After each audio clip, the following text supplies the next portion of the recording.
Dzień dobry, jeszcze raz witam Państwa w imieniu Muzeum Warszawy i Laboratorium Miasta, które razem z Niemieckim Instytutem Historycznym w Warszawie organizuje cykl wtorkowych wykładów. Połączyła nas miejskość i te tematy, które razem właśnie zgłębiamy w ramach tych wykładów. Jest to przedostatni wykład pani Martiny. Zapraszam. To ja też chciałam Państwa bardzo serdecznie przywitać.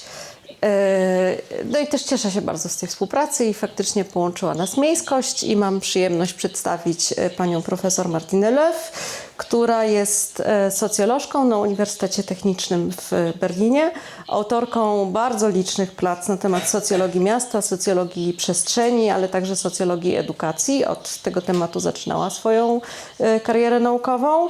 Jej książka Socjologia przestrzeni ukazała się w niemieckim oryginale w 2001 roku w wydawnictwie Surkamp. W 2018 roku przetłumaczyliśmy mówię Niemiecki Instytut Historyczny, ją na język polski, ale ona jest też dostępna w wielu innych językach, między innymi w angielskim czy nawet w koreańskim. I ten koreański ma znaczenie w kontekście dzisiejszego wykładu.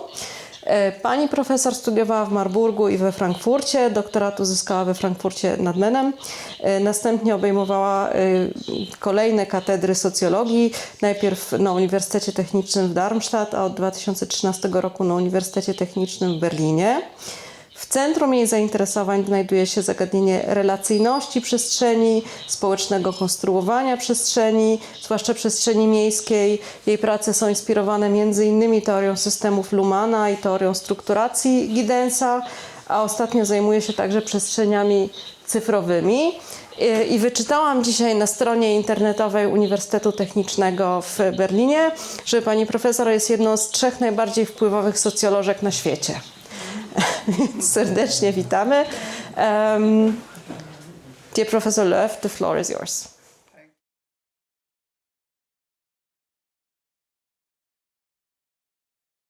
Thank you very much for this really kind introduction and for inviting me to Warsaw. I'm really happy to be here. And also thank you very much for organizing this translation several years ago. It was really a great opportunity for me to get into deeper contact with colleagues from Poland, and it started a kind of exchange what had been quite new to this in this period, and so I'm really happy to be here now and to delve deeper into this topic of spatial and urban research together with you.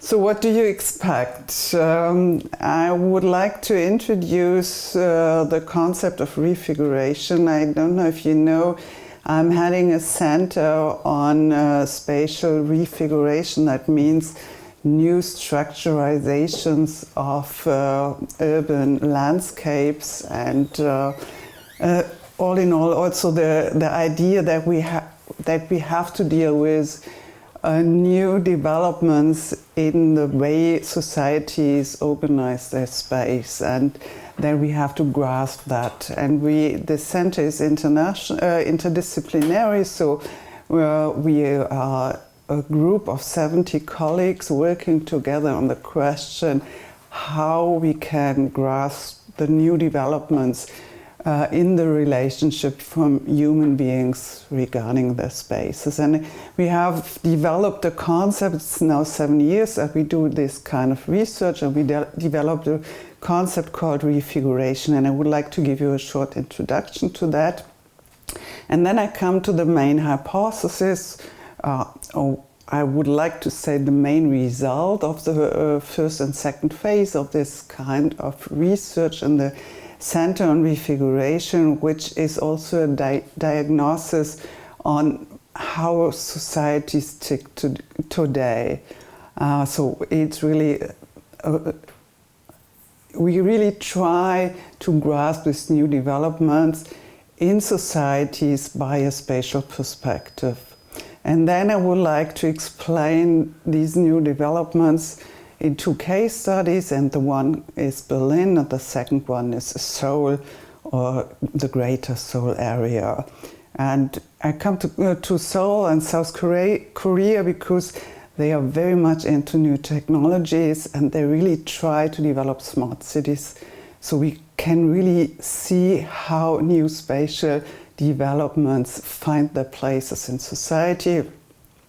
And Berlin is more the case that we have a lot of fights regarding reconstructions in the city, especially when it comes to the city castle, Stadtschloss. And I thought maybe this is also an interesting case because you have this kind of conflicts and tensions in Warsaw too, and so maybe it's a starting point for discussion. Okay, refiguration is a concept, a spatial concept to understand social changes. And I don't know if you're familiar with that, but social change is quite a common concept in social sciences. And it is a time-based concept. When you speak about social change, you think in time, something changes in time, but you never think about space. And when it comes only to time, then you have normally an idea of development in a linear sense.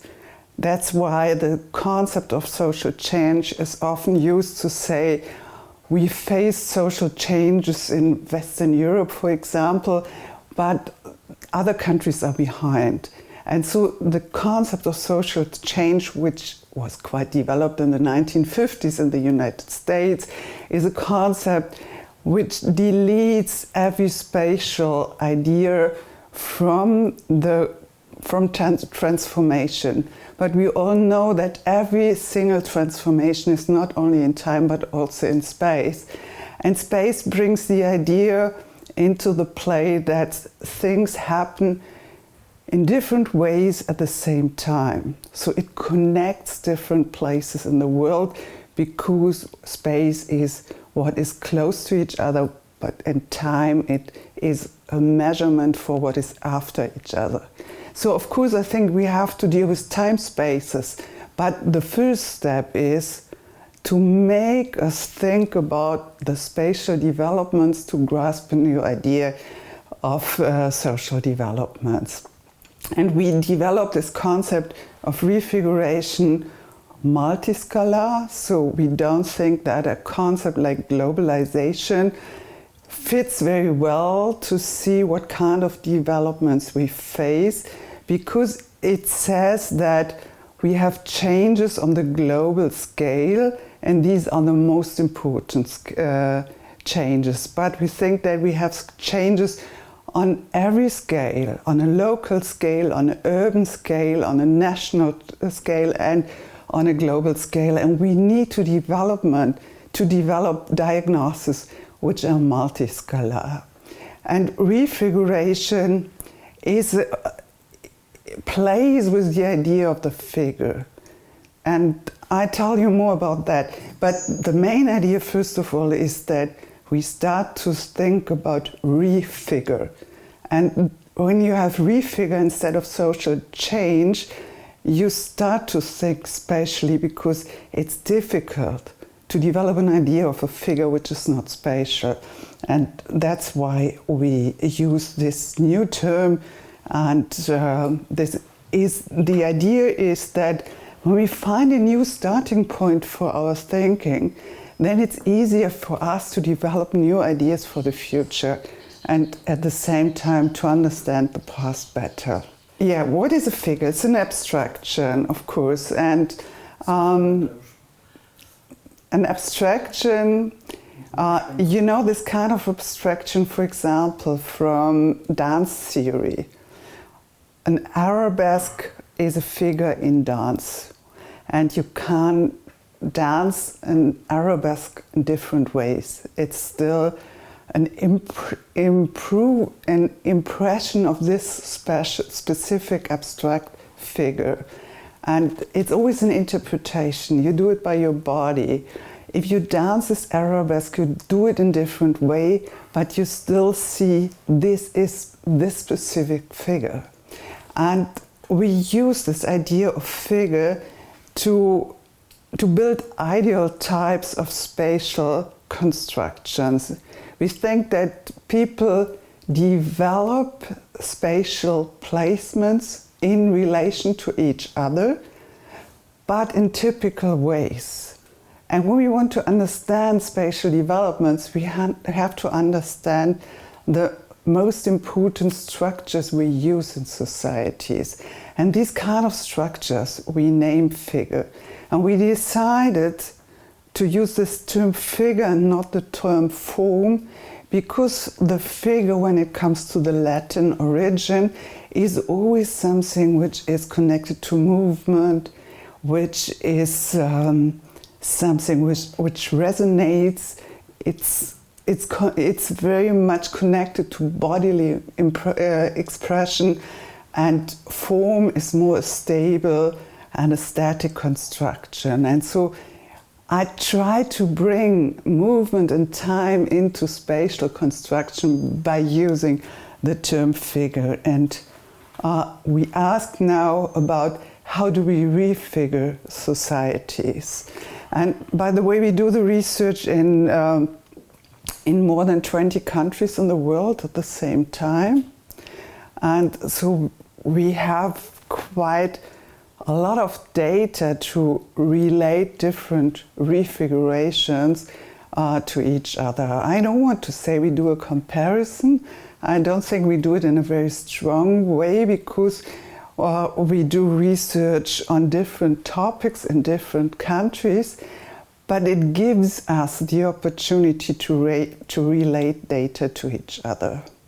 And the diagnosis we come up with is that after the dominance of the territorial figure in the 20th century, we now face, or societies face, a pluralization of spatial figures, so that we make different spatial figures relevant at the same time. And when you look on research on the history of spatial constructions and which kind of spatial constructions are dominant in societies, it shows that, especially in the Middle Ages in Europe, we have quite a dominance of the concept of place. So societies developed in a place-related way. And then in the 20th century, the figure of the territory became dominant. That does not mean that not other figures exist. It just means that we developed our political system and our everyday life with the idea of a territorial space. And I can show you pictures of that quite soon, but most important is that when you ask people in the 1950s and 60s in Western Europe, in Eastern Europe, in the United States, then you get always the answer, what is a space? It's a kind of box, it's a container, it's something where you are in, something which is bordered. And so the idea, what is quite common for nation states, is something which became also the imagination for our daily life. And that's why we call it the dominant figure of our societies. And what happened with globalization, with digitalization, is that out of a sudden we developed new ideas of space next to it. Think of Castell's, Manuel Castell's work on network societies, for example. There was the idea that we moved from a local-based spatial understanding to a network understanding. And there are several investigation studies from different countries that all show that out of a sudden we stopped to being so sure what space is. So we face the confusion regarding our dominant spatial construction. And I think it's quite obvious when you look at kids. And what you see here in this study from my colleagues about the evolution of spatial knowledge from kids.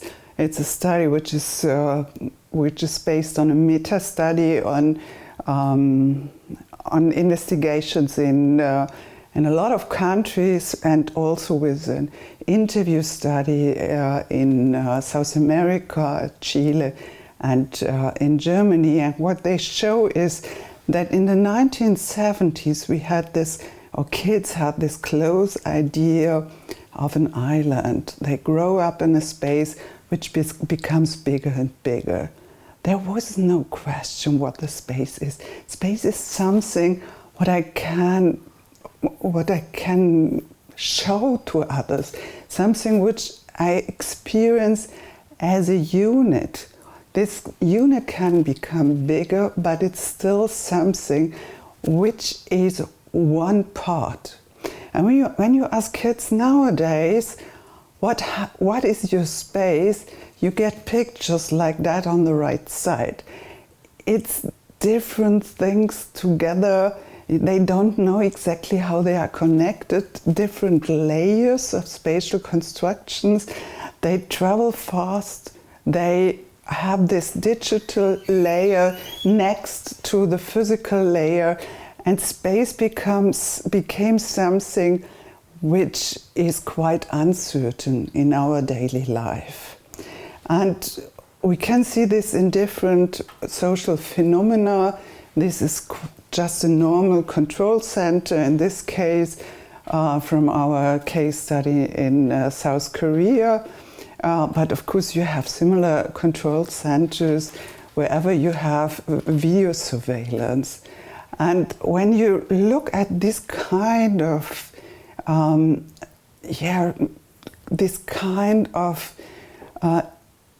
placements, different spatial placements at the same time, then you see how we developed an experience with space which is built on different layers and our connections.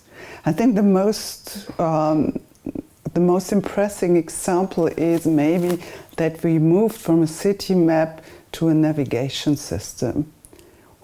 Who is able to read a city map right now? Or, I mean, it's even difficult to buy one. Yeah, but my generation grew up with a city map, and this is quite an idea of space which you can build up in one unit. It's a kind of a territorial construction. And when you have navigation systems, you have different layers of spatial orientation, and how your idea of the city changes if you have a map or if you use a navigation, because then you follow passes and not you orient yourself in a territorial space. So what we did is, we are quite an international group in Berlin, so we have many people with different language skills, which is quite nice. We use this experience and this skills to try to find out what kind of spatial constructions we find in the studies of universities, sociology, planning, architecture, about the dominant constructions of space, or how the imaginations of space, the way planners plan the spaces, the experience with spaces. And we see that we have 4 dominant structures. And what is important for me when I refer to these spatial figures, then, that is that it's not just an academic skill that I have a typology of space. What is important is that I think these spatial figures go along with specific logics of actions. So they force us to do things in a specific way, and this way is different to the other way. And so the territorial space is a spatial construction which is very much built on bordering. You can't imagine a territory without a border. You have to know where it stops and where it starts. And we have very different territorial space. The most prominent, of course, is the nation state, but it's also a playground, yeah, where you define that kids play in this territory. This territory is bordered.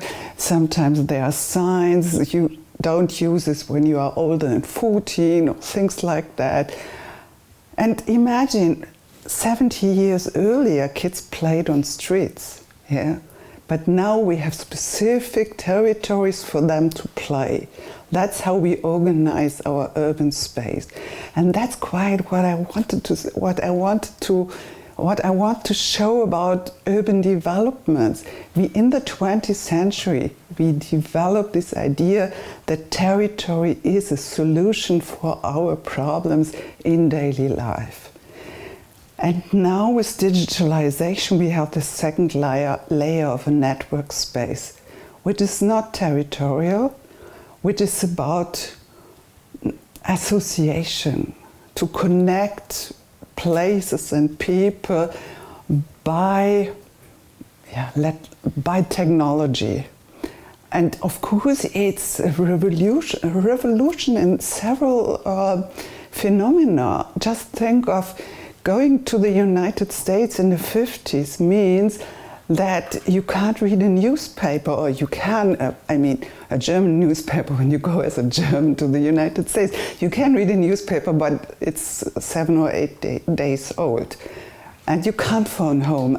You can, but normally you can afford it once a month, or maybe every 3 months, because it was tremendous, expansive, and you really have been isolated in a specific territorial structure. And now you do video conference at home every day, sometimes several days a day. You have the news on your phone whenever you want, and you are in a connected space, even if you don't share the same territory. And a territory is about exclusion. I can't decide if I let someone in or want to keep it out. But a network space is also about exclusion. It makes a difference if I tell my colleague, you don't enter my office space, or I don't want you to be part of my network. But both is about inclusion and exclusion. And then trajectoral space. And trajectoral space is quite a new category. It's about what we call routes to. It's about the route of ships on a sea, or to build a street, or everything what is when we organize space in the logic of traversing. Yeah. You don't want to gather on a street.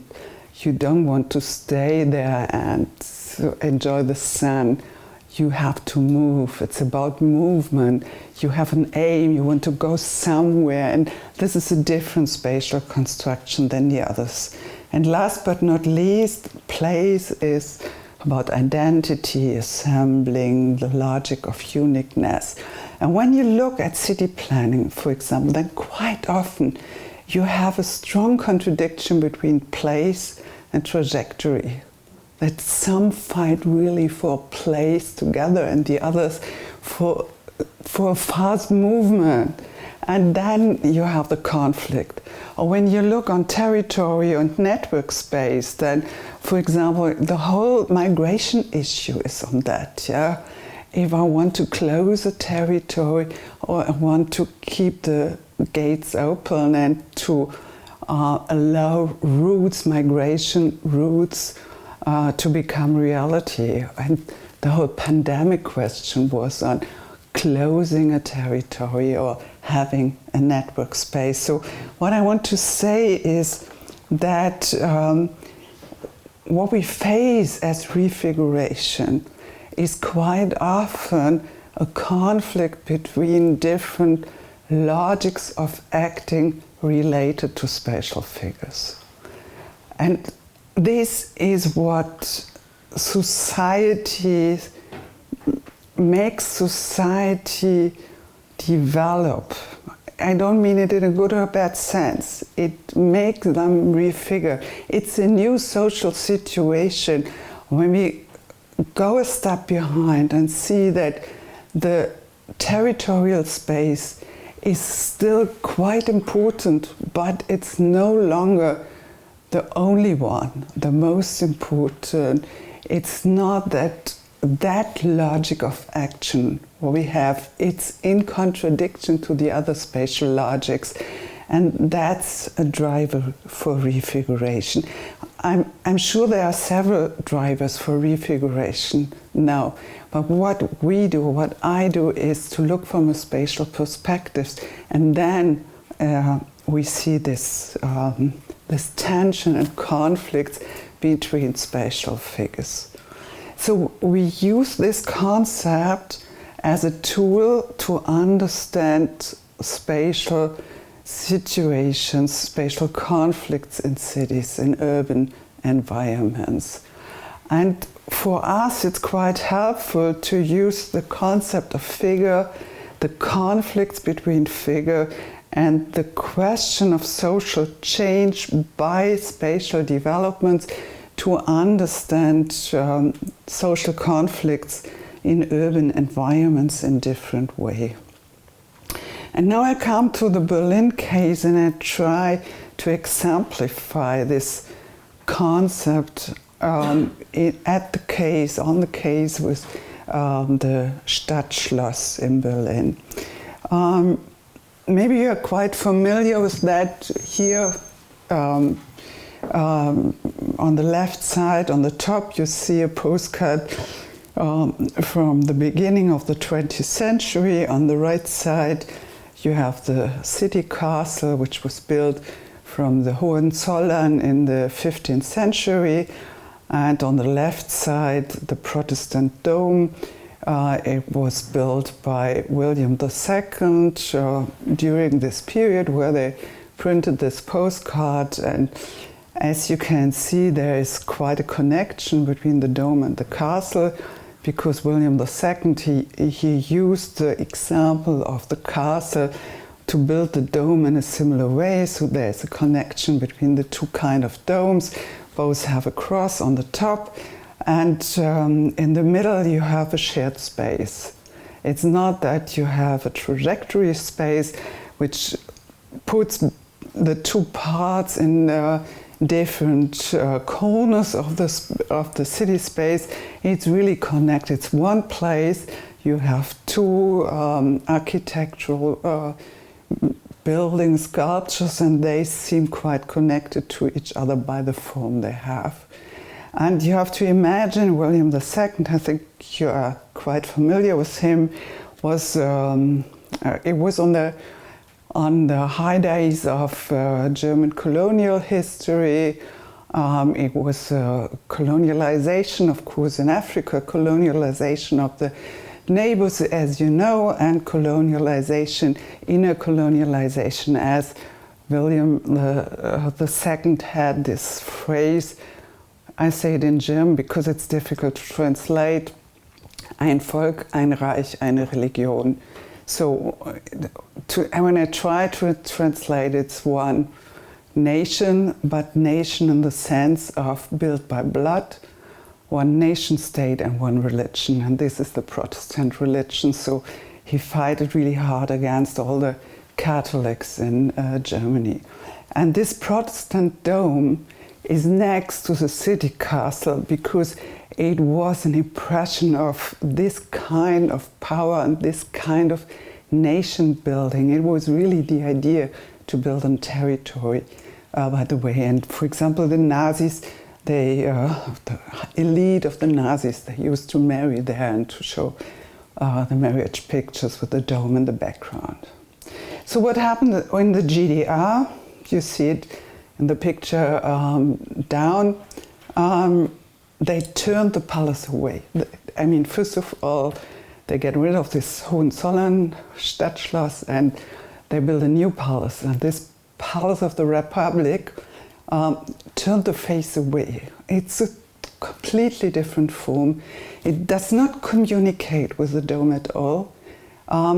they look in different directions, and they build a trajectory space between them. So the result was that the center was on the side of the Palace of the Republic, and the dome seemed to be a leftover. Yeah, but it was wounded by the war. It was not really used. It was not a state built on religion, so nobody cared about this dome in a corner of the city. This was not a city center. Many people, when you asked them from this period, they didn't remember that there was a dome, because with this architectural intervention and built on the idea that you, first of all, you use the trajectory space as a splitting, and then you created new place in a different direction with a different language. This created a spatial situation in the city where the religion and the nation space was splitted in different parts. And then nowadays, as you know, we crushed down the Palace of the Republic and rebuilt the city castle. And what you see on this picture is that the building started to communicate again. And what nobody knew, we had a lot of fights in the city. Do we want that? Do we don't want that? Who wants that? For what reason? And so on. But nobody talked about the spatial construction in a bigger scale. We talked about the castle, but we didn't talk about the communication with the dome. But as a result, we realized that suddenly the dome is on the scene again. It's no longer left over. It's part of the spatial city center building. And when you look at these pictures, and we have plenty of these kind of pictures, they try to delete in these images the trajectory space between them. They try to create one city center built of this kind of communication between the two buildings. And I mean, now it's a museum of ethnology. This is so all the people, okay, you smile, so you know what I want to say. I mean, this is really part of the history. In Germany, we want to have a better history. That's the thing, yeah. And the history, so the worst history, of course, is National Socialism, and the worst history too is the GDR, and so people believe that the better history is before that, and they don't realize that there had been colonial phases and things like that before. But I think that's not my main point here. Here my main point is really that we have different spatial constructions. And the first one is really around the territorial space. And the second one used the trajectory space to split and to develop a new spatial environment which is not connected to the history of the dome. And we rebuilt just one single architecture, but at the same time we reconstructed a whole environment, and now we work with this visualization to make them seem as close as possible. Quite a different case is South Korea. Songdo is in the outskirts of Seoul, and what happens in a country like South Korea is that they do urban planning from the idea of trajectory spaces. So the idea that we have to build routes through the city is in the center of the spatial planning organization. So it's about routes. It's about routes for cars, routes for bicycles, even if South Korean people don't bike, routes for pedestrians, routes for e-scooters, routes for the trash. So you put the trash in the trash holder, and then there's a route on the floor which brings the trash to a different spot. And the whole system is organized in the idea, and with the trajectory space comes along the idea of the high scraper. And this is not because Asian cultures are not familiar with place building. This is in Seoul, and this is a typical place where people gathered in the past. Now we have only very few of them, but they had an idea of place building, but they lost it. They don't want it any longer, and they have the idea that the Korean dream of an urban environment is built on skyscrapers, so single buildings, not a structure, single buildings along the routes and trajectories. And when you look in the past, and the past means before the 1970s, more or less, yeah, then you have a country or a society which is organized around country spaces. And you have the traditional houses, which are quite typical. You have a courtyard, and you have different rooms next to each other, which build a structure.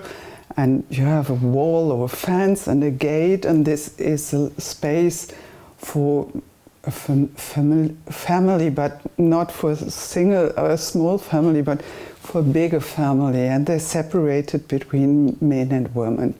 So on the one side you have the women, and on the other side you have the men, and they gather in the courtyard. And this is past now. 93% of the population lives now in apartments. They buy the apartments, and it's really like a dream, a Korean dream to own an apartment like that. By the way, I did this research together with the team, and Dominik Bartmanski is with us today, and he did part of the research with me. Yeah, this is important to mention too. And now we have this transformation to the urban. It's a transformation which is an urbanization, first of all, but also a transformation to a small family housing in a flat which is not organized along gender division, which does not mean that they don't have a binary structure, but it's a different structure now. Men and women, they have together the place where they sleep together. Now it's just the other way around. It's a social rule that you have, as a couple, you have to stay over the night in the same room, and the kids get their own rooms. It's a new structure, I mean, a structure which is quite familiar for us. But at the same time, and that's important for refiguration, at the same time, where you develop as a society a new strategy of living, you also get the protest against this. And of course you have all the queer communities on the streets. They say, this is a structure which is not built for us. And it comes along in South Korea. You get a lot of funding when you are a heterosexual couple, when you try to buy an apartment, and they don't give it to gay people, so they fight for the same rights. You have also the right to the city movements, because it's for a lot of people, it's really difficult to buy their own apartment, and they don't really have a system of renting. What they have is a system called Jonse. This is a system where you pay a deposit, about 80% of the price, the price the apartment would cost if you buy it, and you get it back when you get out of the apartment and you pay a small rent. But you need to have this deposit, and it's really a high price market, and it's so difficult for so many people to live in an apartment, but they have to, because this is the structure they have. And so you have the conflicts in the city with the urban, with the queer community, the right to the city movement. And what is also an important part is, I don't know if you know, but South Korea is the country with the lowest birth rate in the world. And so, of course, you have a lot of single households, and for them it's also difficult to afford this. And that's what we have. We have a lot of conflicts around the topic of how to organize your apartment space in a city like Seoul. And the most important thing is that we see that on the one hand, maybe you can see this here as an image for the conflicts between different spatial structure. On the one hand, we have this spatial construction of an apartment space as a territorial space, because it's much more bordered than the older structure with the courtyard and the different rooms around them. And on the second hand, you have this a layer of digitalized network space. For example, we can see this in interviews with gay people who bought an apartment in one of these apartment houses. And they say they feel quite safe in the territory of the apartment, but they feel insecure because all the neighbors are on the same WhatsApp group, and they are so afraid that somebody mentions that there is a gay couple in the apartment. And so they try to hide that they are a couple, and they try to keep distance when they go into the elevator and things like that, so that you have this network space on the one hand, in this case as a danger, and the territory as a safe space, and the trajectory as the routes through the city. And what do the communities, the queer communities, the right to the city movements, they fight for place. Place is the category how they organize the protests. Neighborhood spaces, community spaces, the right to organize my place, my environment as a place which is built on identity and not on movement and trajectory. And that's why when you look at South Korea, and this is like a sum up, I'm close to my final sentence, then you see a society where really the apartment as a commodity is in the center of the urban development. It's a dream, and it's a different form of refiguration than we find in other countries. I'm quite familiar with the Kenyan case too, and in Kenya, for example, the Kenyan dream is to buy land, they call it ancestor land. Yeah? So it's both are post-colonial societies, but in Kenya they went the way that refiguration is organized along the idea, they stole my land and I buy it back. And of course, it's in most of the cases, it's impossible to buy really the land of the ancestors, but they buy land in the countryside. And this is the dream to, when you die, I die on the countryside, on my land, and this is our ancestral land. It's not important to have an apartment in the city, I mean to buy the apartment in the city. It's just a space when I work, because I have this idea of the future.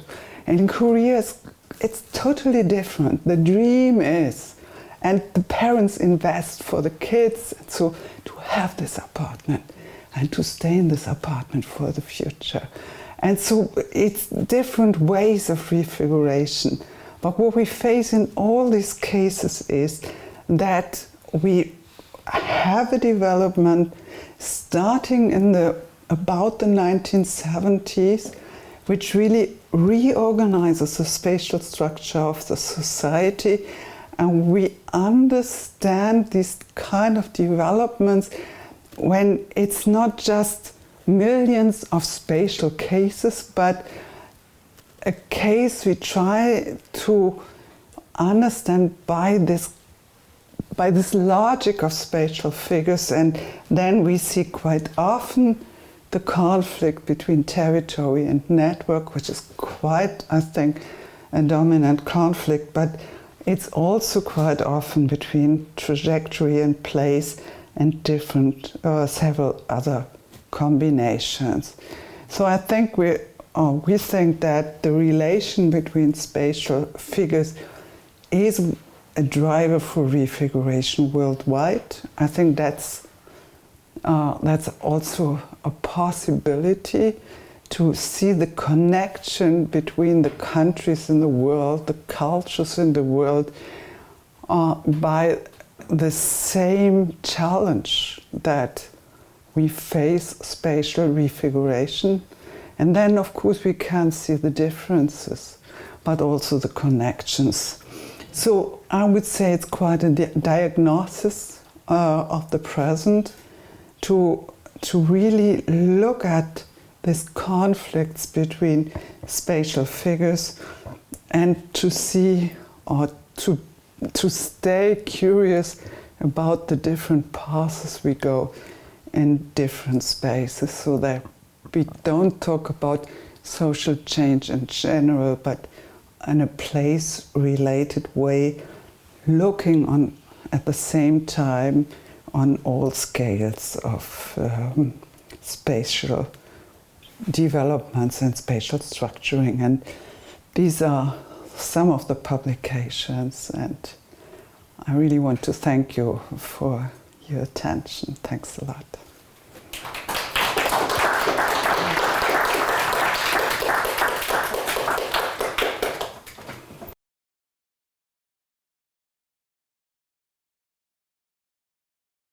Who makes the change, or who makes the what we call refiguration?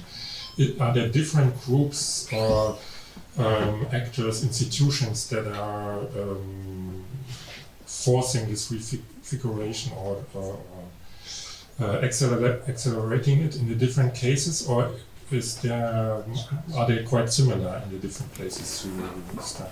Yeah. It's not so easy to answer because the cases are so different. Yeah, when it comes to, for example, Airbnb, yeah, we have a project on Airbnb and how urban spaces change by these kind of platform economy.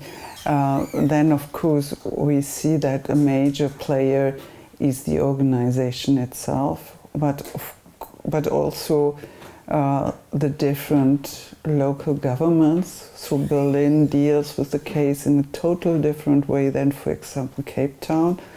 And so the local players or the governments or the local governments are really an important player regarding the opportunities of an organization like Airbnb really to refigure the space of the city. And then, of course, we have also the tourists and the people who, they want to make deals with this kind of apartment policy. Yeah, so it's. But what I see in a more general way is that in any single case we have actors like you and me. And we have organizations, international organizations, and we have local players, communities, shopkeepers who are organized. So we didn't see a case where we didn't have international players, even if it comes, for example, to the case of local housing markets. Yeah, really. So even the NGOs, they fight on an international scale for new rules on housing policies. But of course, you have also the local communities and the players who buy, the players who do investments, and so this is really a tricky network at the end. I would like to express my gratitude for being here. For now, I can only analyze the headlines of the articles or the books. I'm not sure. The question, I hope, is connected with the content of the lecture we have today. Unfortunately, I was able to hear only a small element. My question is, I would like to formulate a question about the monuments. So in a foreign reception, Polish monuments are over-emotional. And I heard that during the discussion, the examples of Kenya as a post-colonial country was given. Here in Poland, we also have this kind of victim mentality or post-colonial mentality. And my main question is whether there are other examples in Western countries like Ireland, who have a common denominator with Poland, have an example of such over-emotional monuments in the public space as a form of a communicative construction using the Python. Thank you. I'm pretty sure that it's overcomplicated, but my question is whether there are examples of monuments similar to Poland in other Western countries which were victims of a global politics, as Ireland, for instance. That's all. Thank you. Yeah, I think for me it would be helpful when we start to think about in smaller scales, because it's not always countries who are a victim of European colonialization. For example, when it comes to Alto Adige, so it's in the part of North Italy, which used to be Austria, but now it's Italy, and they, of course, have an idea of themselves as being colonialized by Italy. I mean, it fades away, but it's still part of the past. Or when it comes to parts of France, yeah, where people really were forced to speak French and were not allowed to speak their original language. And so I think when I understand your question right, then I think you think in a way that we could build coalitions and learn from each other about colonialization in Europe. And yeah, yeah, exactly. And yeah, and I think that it's so important that we start to realize that this is really an important part of our refiguration, when we say this in a European sense. And what I see is that spaces are not, or let me say it in a different way, that emotions go in different directions. And in some cases, spaces are quite in the center. And in other cases, it's, for example, more about language, or clothing, or religion. And I mean, every single example is connected to spatial expressions. For example, when it comes to religion, then you can think about the spaces of religion and the fights about that. but in some places, spaces are quite in the center. And of course, this is very much connected to bombing. It's a different situation if you don't allow people to speak their languages, or if you bomb the urban space. And but I think that, yeah, that it can help us to understand the condition of our living conditions by looking at these different tasks on the past and the different ways to deal with this. And I think the different ways how to deal with spatial possibilities. Thank you for the lecture. I have a short question. As a historian, I would like to ask you, have there been made any attempts at using this category or this scientific tool of refiguration to the historic reality? I mean, for example, cities in the modern times or earlier. Have you heard of such attempts, or is it on this this operational category devoted only to analyze? I will jump in because it was exactly one of the two questions I wanted to ask, and this would be actually the institute question because one of the reasons that we really wanted to have you here in this lecture series is that we have a research group that study histories of space at the institute. It's a small but very active research group. And we thought of adapting the concept of refiguration and also the whole idea of social construction of space to historical research, which is quite challenging in a way because we have different methods in history and in sociology, but at the same time we lack theoretical concepts in history. We dramatically lack theoretical concepts in history, I would say. So that was an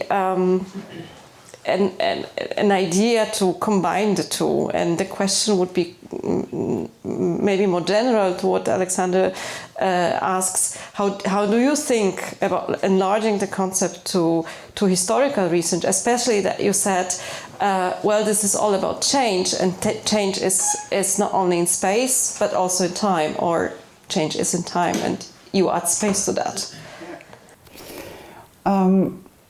So you asked me if I think that the concept of refiguration fits also to and if you know any examples of. Yeah. Honestly, I think yes, even if we don't do it. Yeah.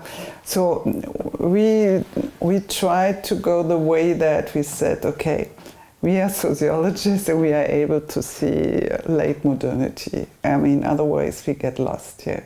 And so I think we choose the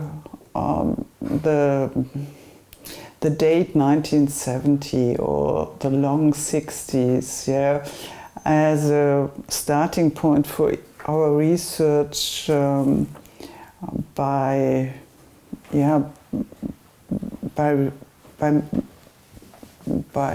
what is it in English? Yeah. So we decided very well to start there because we see really a new phase in many countries of the world starting in the 1970s. If it comes to post-colonial, if it comes to the fights of the black communities, if it comes to all the liberation movements, and so we can see really in many countries a changing point, and so it's easy for us to say, okay, let's call this refiguration, this period where it starts from the 1970s.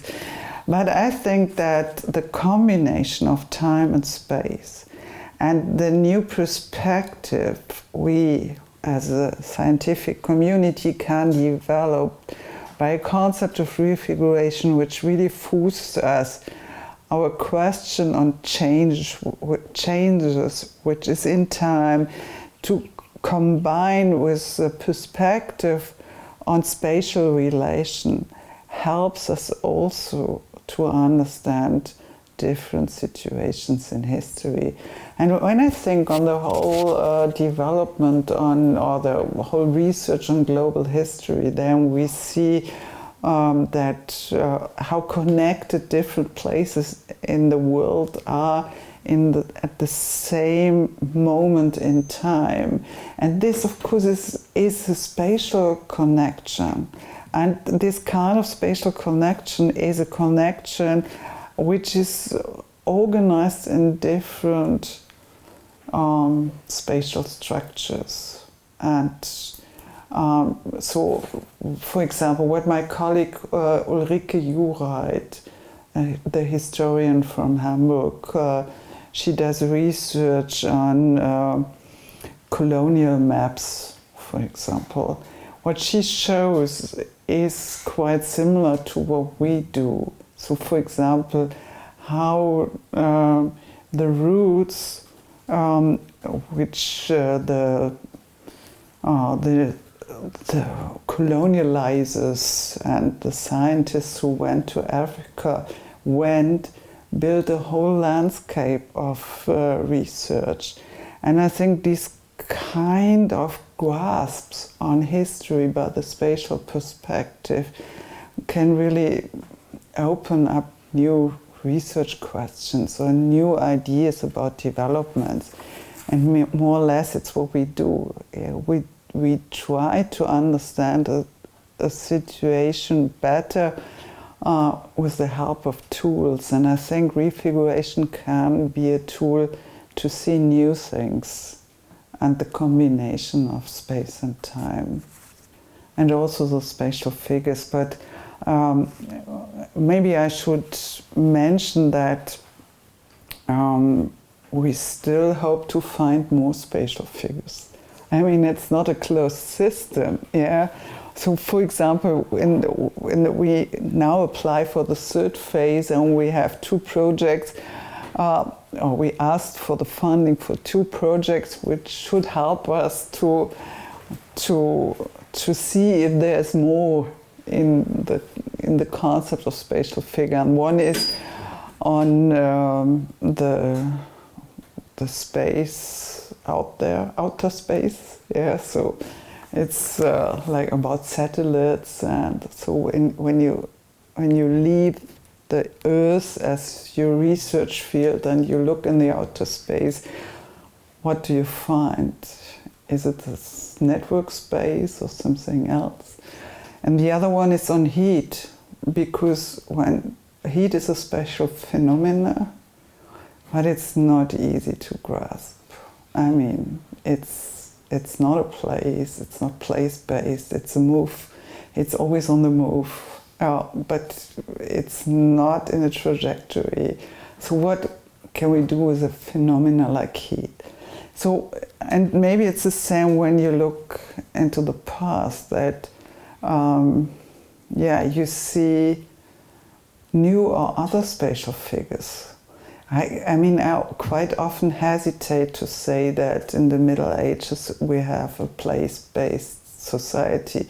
That's what all the historians say, but maybe there's more. But it's not on me to say that. I just can refer the state of the art. So that are my questions and my ideas on that. It sounds helpful to me. Also, thank you very much from my side. I found it highly stimulating. I have been working with theories of space and spatial thinking in the field of Holocaust history for some years, you've really given me food for thought today. But I wanted to come back to the Berlin case. I don't know if it's possible to have the pictures again, the photos, because I found it very interesting that you pointed out on this photograph, which is kind of a marketing image, I guess. Yeah,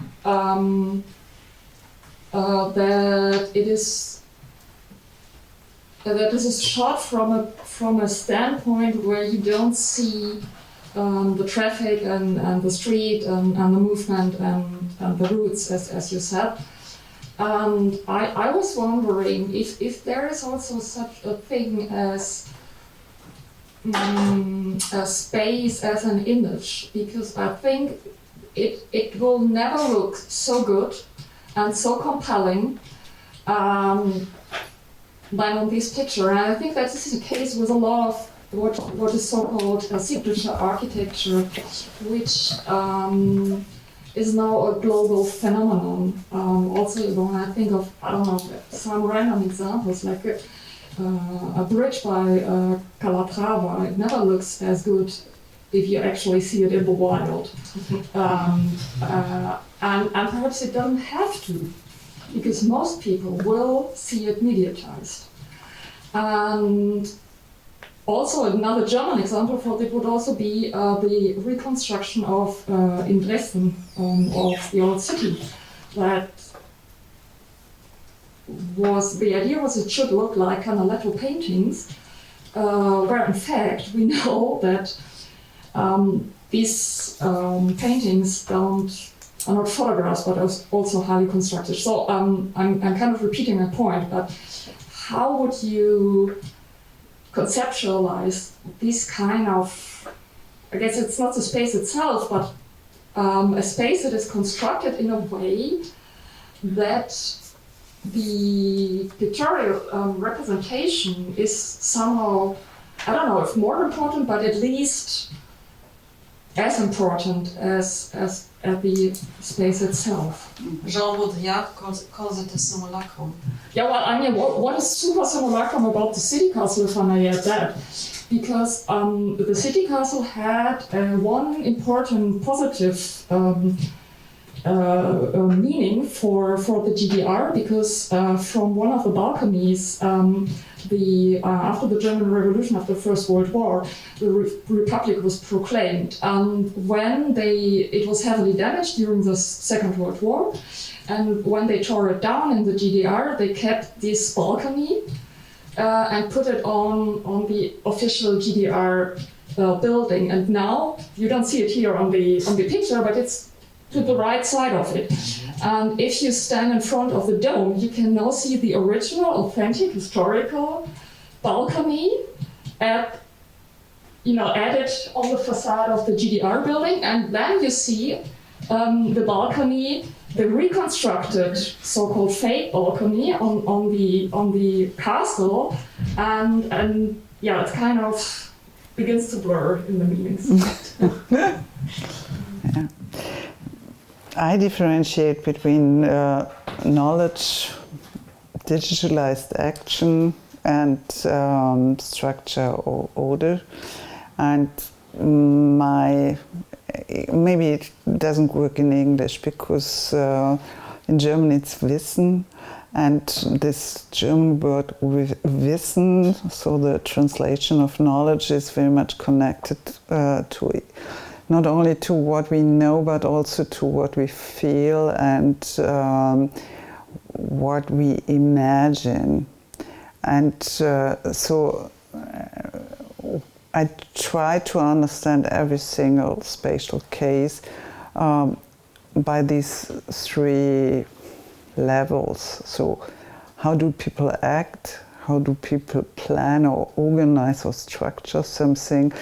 And what kind of knowledge is built into the space, or also what kind of knowledge is what you want to reproduce or communicate. And so I think that many spaces we build, we plan, it's really in this kind of where we build a spatial structure for society, inhabiting, and so on, are built in a frame of knowledge where an imagination is in the beginning and also at the end. Sometimes I work as a counselor for architectural projects in cities. And then quite often the investors, they say to me, if the people stop here and do a photograph at the end, then we won. And so, you know, this is really that they start with this kind of imaginations to get the funding, to get the money, to make people buy this, to get the job.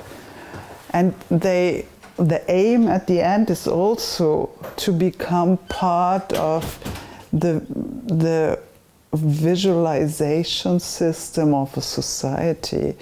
And so I think there is no planning without this visualization. But I think I can understand the phenomena better when I really put imagination, emotion, and what we know about spatial organization in one framing, because they are so close together. I mean, when you build a space with the dominant idea of a territory, it's a kind of knowledge you produce. And this kind of knowledge is very much connected to emotions, because at that time you feel only safe in a territorial space. And this emotion is also connected to the principle of visualization. And so that's my framing, to have this knowledge perspective, the action perspective, and the structure perspective, and to integrate these three perspectives into every investigation, if it's possible, or study or case study. But what you mentioned is really important for architects, and architects and planners, and they organize our space, they structure our space. We pay them to organize our space, and they work with this kind of imagination in the beginning and at the end. The last sentence you said is for me very interesting from the point of view that you mentioned earlier, that the thinking of rebuilding the city castle was we had this bad history and the bad history, and then we had some good history and we take it again. And I see a second view of refiguration space, because at the Potsdam Place in the 1950s, everything was destroyed, and the Berlin Wall it was not standing in the 50s, but it was coming in some time. And the people were building with the Neue Staatsgalerie a vision of the future. And it was not going back into history and refiguration the place with something old and with reminiscence of the old thing, but with thinking of future. And now, in the 1990s, you have the opposite. You go and, the Helmut Kohl government went and made a new place with the old view, and the vision was lacking. And I think that's a very very strong information about the society in these times, that there was a lack of some vision. There was history is at its end, and now there's also no future, we don't know. And that's, I think we today see some of the things that happened on it. The vision is lacking, and there was no refiguration of society in unified Germany. Yeah, I think you're right. I mean, I see it in the same way. I see that. I think that we have different cases in different countries, but when it comes to Germany, I see that we have a fight between right and left wing on these topics, and the right wing parties, the right wing movements are more on the side of reconstruction, and the left wing of to build a new future by a new planning, a new architecture. And in the 1990s, it's quite clear that the right-wing movements won this case. And they could win it because there was a lack of a future vision. And if you look at the numbers and you ask people, what do you think, will the future be happier? Then we are about 10% that think, of people who think that the future will be better. I mean, it's not only in Germany, it's all over Europe, but in Asia you have nearly 90% who believe that the future will be better. And in Europe it's about 10%. And in a society who stopped to believe that the future can be better, there is a lack of creativity to build, to really build a material structure for the future. And that's what I see in this case too. I mean, no idea of the future. No, only the past, the better past, not the worst one, the bad one. I will give me the moderator's freedom to ask the last question because we're running out of time, which is somehow connected to the current European pessimism. When you started talking during a lecture about borders and conflicts, I immediately had to think about the current wars, most prominently from this Warsaw point of view about the war in Ukraine, of course, which is on the one hand a very traditional war because it's a war on territory quite clearly, and we see it right now also in those international negotiations. But on the other hand, it's a very modern war fought by drones and drones that are led by people who are very far away from the place. So do you think that the concept of refiguration helps us grasping also such conflicts? So, which is, well, probably the most intensive form. The war is the most intensive form of a social conflict. So, what would be the advantage of interpreting war about a territory with this concept, which I think maybe a fresh perspective, adding to political sciences, history, and so on. Mm-hmm.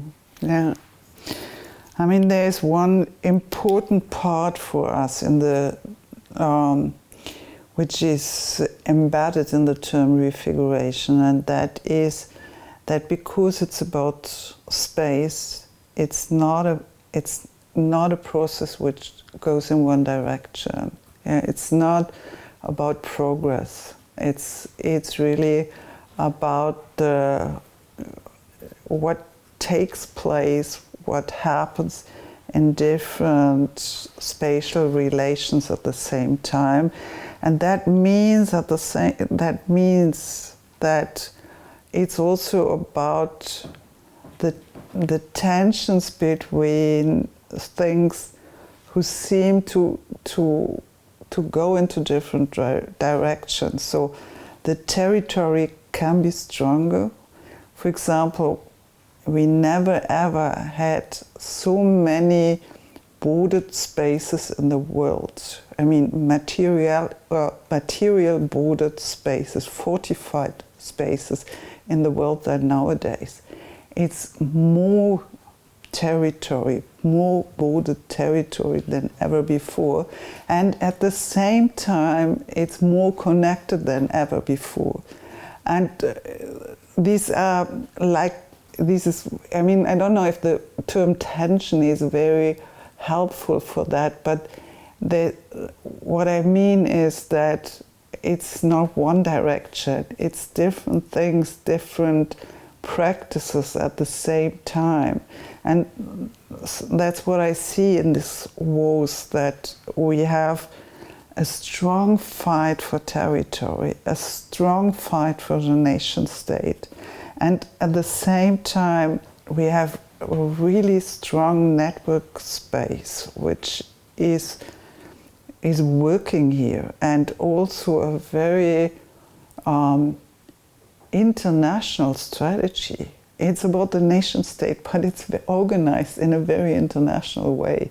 And of course, that's not specific for this historical point, but it is the tension we live in. And I think what we have to understand or to accept is that we live in times where contradiction is really part of what we face. And these contradictions are also, or maybe in a central way, organized around spatial organizations. And for me, it's helpful to look on these brutal developments in societies like wars, to see it as part of a social development which is full of contradiction, which goes in different ways, and we don't know what will be in 20 years. And in the 1970s, people seemed to believe that they know what is in 20 years. And that's something what is not the state of mind nowadays. And this is kind of a contradictory situation, which is part of the diagnosis, but we also try to include it into the concept as a research strategy. And that's why I'm a fan of refiguration. Yeah. I think meanwhile, after this lectures, we are fans of refiguration too. Thank you very much for coming to Warsaw, and thank you very much for being with us. It's also something we appreciate after the pandemic, that we can meet in person in one space. So thank you for taking the long way to Warsaw, and thank you for being with us. Thank you very much.